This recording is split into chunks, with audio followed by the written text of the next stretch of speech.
माती बंदराला पहिलीच हाकलली बेलीला. तिथं गाडी पलटी झाली होती. नंतर मग चनेरला हाकलली सेमीला. तिथं पहिली बसली. आणि काल पहिल्यांदाच फायनलला हाकलली तर दुसरी बसली. चनेराला गेलं तर तिथं सेमीला पहिली बसलेली होती. मग तुम्हाला असं वाटलं की बाबा फायनलला टाकूया आणि टाकलीच.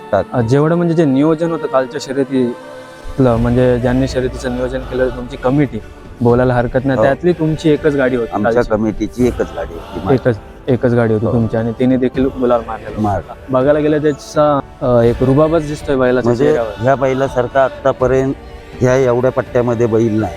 म्हणजे खालचे लोक सर्व्हिस बोलतात हा बैल तुझा लक्ष चांगला आहे. मग तो घेतला. तो पण आमच्या संगती फेऱ्याला असायचा तर चांगला बैल होता. तो मालक विकतच नव्हता. माझ्या मुलग्याला आवडलं तर त्याचा मुलगा बोलला आपल्याच घरी जातोय म्हणून त्यांनी दिला. आणि ते पण जास्तच सहकार्य करतात आम्हाला.